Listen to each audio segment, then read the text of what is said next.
Bien, apreciados estudiantes, entonces recordemos lo que estuvimos haciendo. Construimos con el plugin EasyUML el diagrama de clases para la aplicación.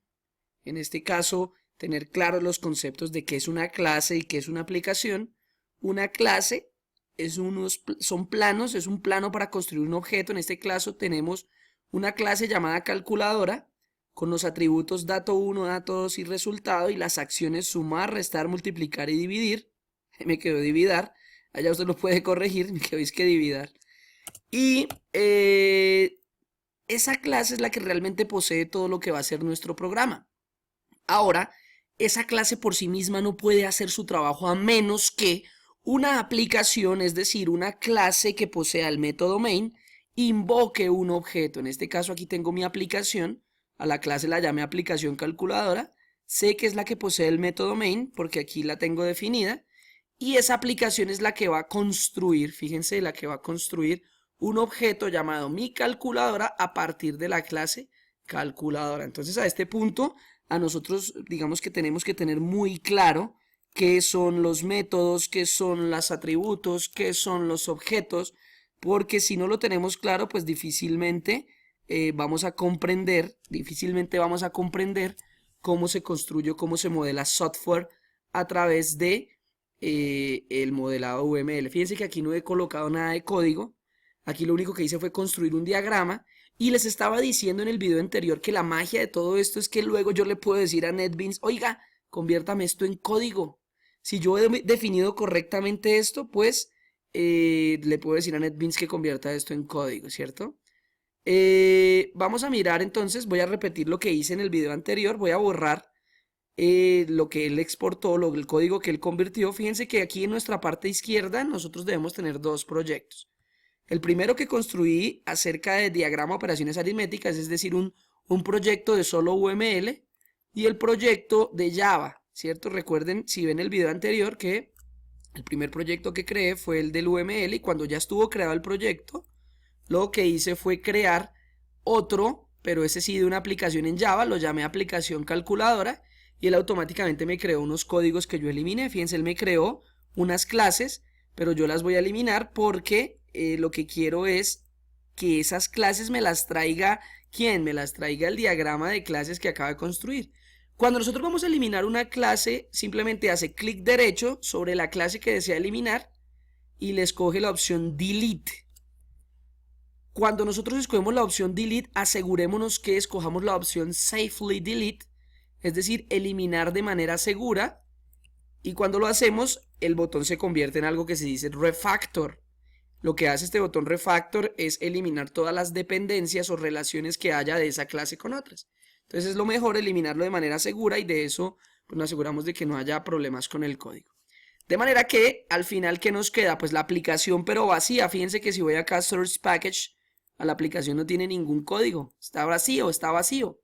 ¿Y qué es lo que voy a hacer? Alimentar esa aplicación que acabo de hacer, esa aplicación, ese proyecto que acabo de realizar, pero con el código proveniente del UML. Es decir, fíjense que lo interesante de esto, y por eso se los estoy explicando, es que esto se va a convertir en código. Esto lo debemos convertir a código, y si está bien modelado, si están bien especificados los datos, si están bien especificados los métodos, si está bien especificado el método main, fíjense que aquí está todas las características. Public por el más, static por la palabra static y el resaltado, void significa que ese método no retorna datos, el nombre main, y siempre adentro tiene las opciones string, abro llaves y cierro llaves, args. String args. Eso lo encuentran ustedes cuando crean cualquier proyecto en Java. Solo es memorizar esa parte, y cuando una clase tiene el método main configurado de esa manera, significa que es una aplicación, significa que va a ejecutar código. Entonces, lo que les decía, sencillamente voy aquí a mi diagrama de operaciones, a esta zona, le doy clic derecho y le digo EasyUML Generate Code, es decir, genéreme el código a partir de este diagrama. Entonces le decimos que lo haga, él automáticamente me va a preguntar que a dónde voy a alojar ese código. Evidentemente yo ya había creado la aplicación Java llamada aplicación calculadora. Si usted no ha creado un proyecto Java, un proyecto de aplicación, pues aquí no le va a dejar hacer nada, le va a salir un error indicándole que falta la aplicación. Recordemos, está eso en el video número 1, donde yo les decía que al haber terminado el diagrama, tenían que construir un proyecto Java. Aquí ya lo tengo construido, aplicación calculadora, le digo generate code, genéreme código. Y fíjense cómo él automáticamente, aquí en la zona que se llama Source Packages, me ha alojado los dos códigos. Miren, está la aplicación calculadora y calculadora Java. Miremos que me está generando algún error. Miremos aplicación calculadora que tiene, le doy doble clic y me aparece aquí el código. Miren, public class, aplicación calculadora, public static void main string args. Es decir, me construyó automáticamente el código para la aplicación. Y en calculadora que me está generando un error, miremos cuál es. Ah, que coloqué int, fíjense, coloqué int en mayúscula y es int en minúscula. Entonces voy allá a mi modelo para que no me siga propagando el dato y lo reemplazo. Miren, está ahí.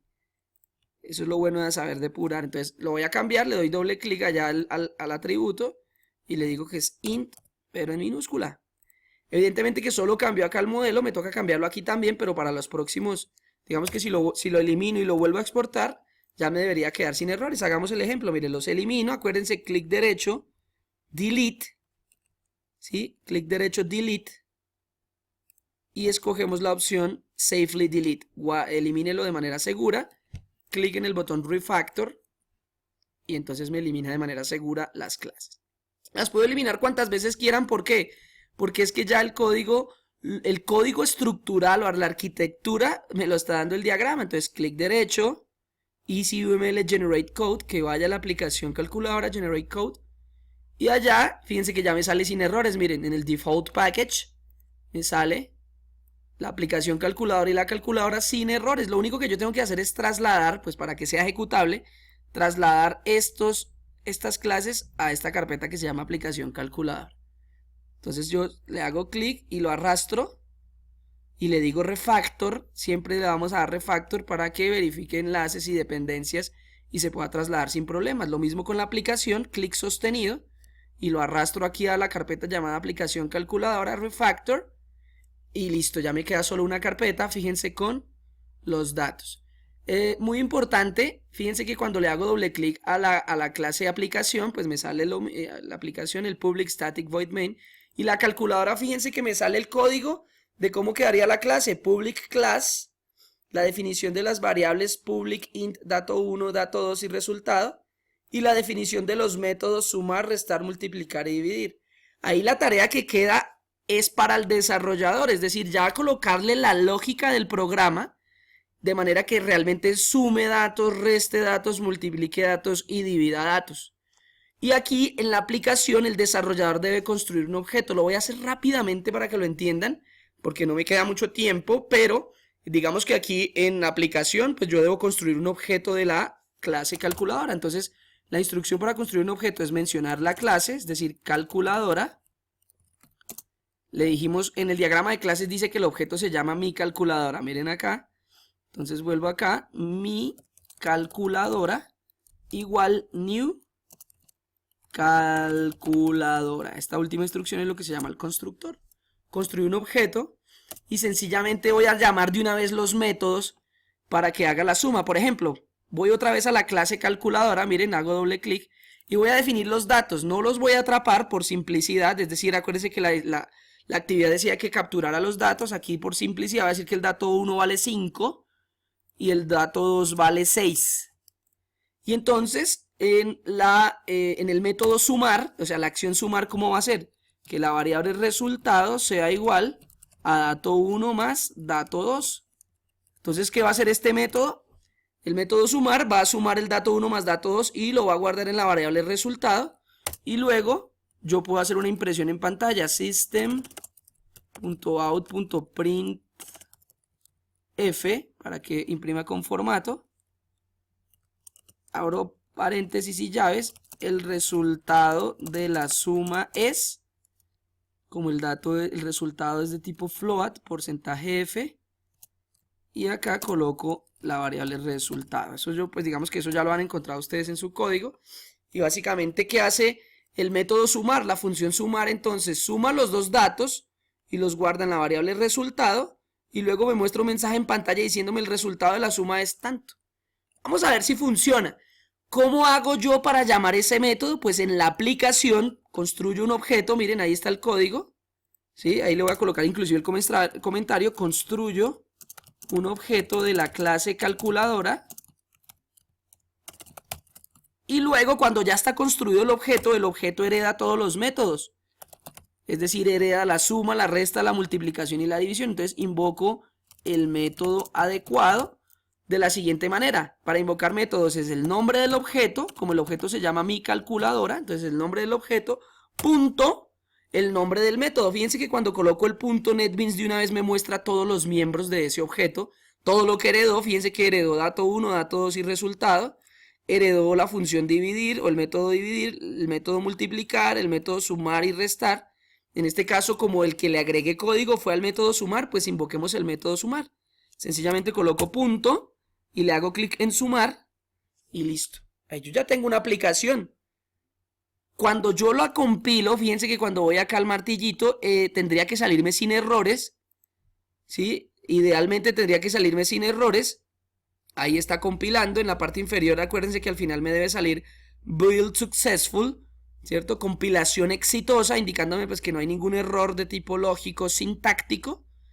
Y cuando haya terminado de compilar, creo que aquí ya terminó, muestra qué mensaje salió, no salió nada.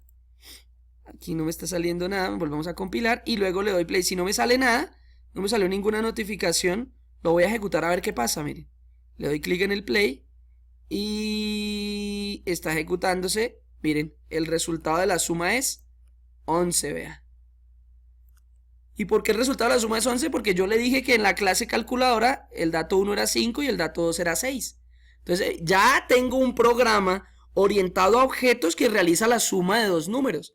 ¿Qué parte obvié? ¿Qué parte no incluí? Pues que los datos yo no los debo definir acá. Yo debo definir por acá un método llamado capturar datos que realice la operación. De esa manera, en la programación orientada a objetos, usted define las acciones que la clase debe ejecutar. Miren que aquí yo no contemplé una acción llamada capturar datos. Pero si hago el programa completo y lo hago bien, aquí otra acción debe llamarse, por ejemplo, captura. Y esa acción o ese método llamado captura debería encargarse de capturar los datos y no lo que yo hice acá de darle un valor ya al dato 1 y al dato 2.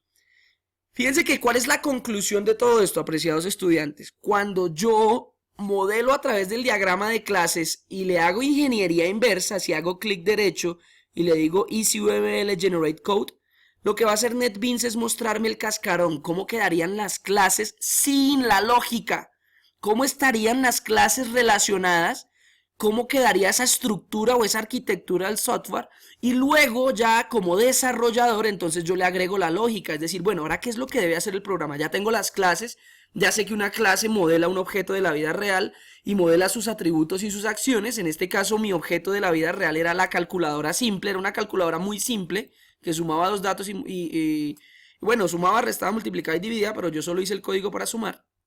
Ya modelé sus datos y modelé sus acciones. Ahora, ¿cuál es ese código? ¿Cuál es esa lógica que le debo agregar?